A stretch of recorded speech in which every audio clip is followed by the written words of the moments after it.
Don't get it twisted. JaVale is a little to blame in this Shaq feud himself. He does it to himself doing shit like that down in the Alamo. But anyway, y'all know what this game is about. Both teams resting all their star players, taking all the fun really out of this matchup. And a lot of disappointed Steph Curry Warrior fans traveled, some from Mexico. Listen to Kerr here. Yeah, I mean, I told you guys before the game, I genuinely feel bad for the fans who bought tickets and came to see Steph or Clay or Draymond. But I have to do what I have to do. And our team has been through the ringer here the last couple weeks.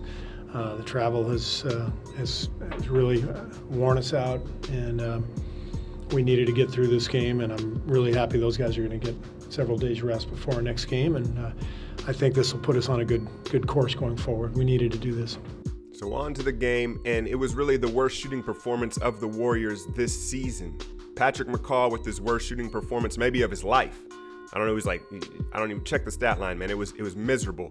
I was really disappointed in Livingston, man. As the veteran of this lineup here, him and Zaza was fine, but Livingston was just atrocious, man.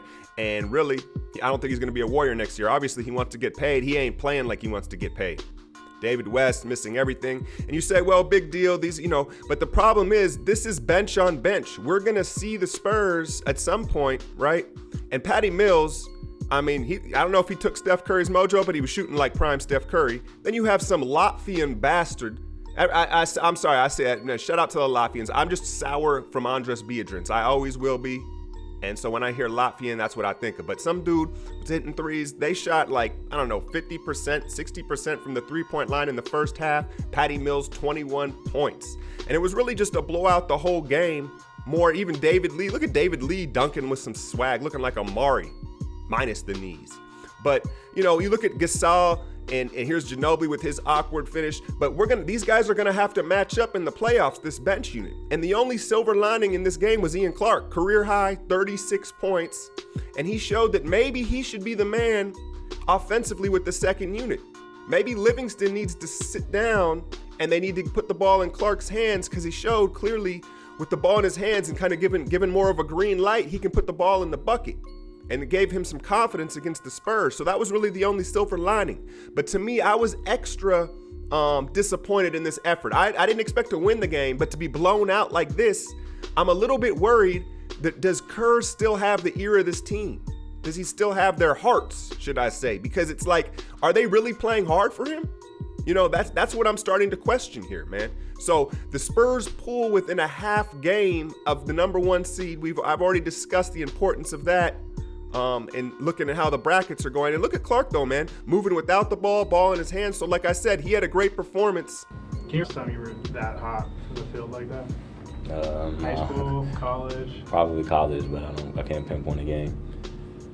What's been the challenge recently for you, having to, not knowing when you're going to come in? Not this game, but previously, but coming out and still hitting some shots. Like, how tough is that? It's tough, but it's been my mindset my whole career. Just being ready whenever my number's called.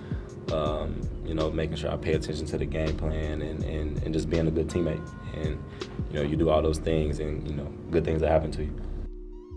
All right, so I think y'all could tell that this was a little different formatted video here, and I'm a human, man. I'm a Warriors fan. It's very hard for me to watch that game objectively, and there wasn't really any highlights to show from us other than Ian Clark, man. So you see the little different style format. I had kind of a rough night trying to get this together and even watch this whole game in its entirety, but I promise to be better moving forward and get back to my normal flow of highlights.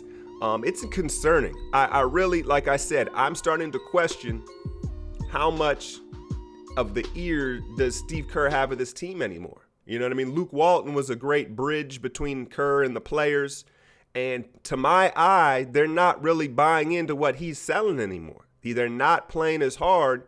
And it was really a pathetic performance in San Antonio. I'm not saying win the game, but at least keep it competitive. So we got a couple of easier opponents coming up this week. Philadelphia and Orlando with the rested stars. They should get back on track, man. And I'll get back on track with my videos. That's it for now. I'm out, y'all.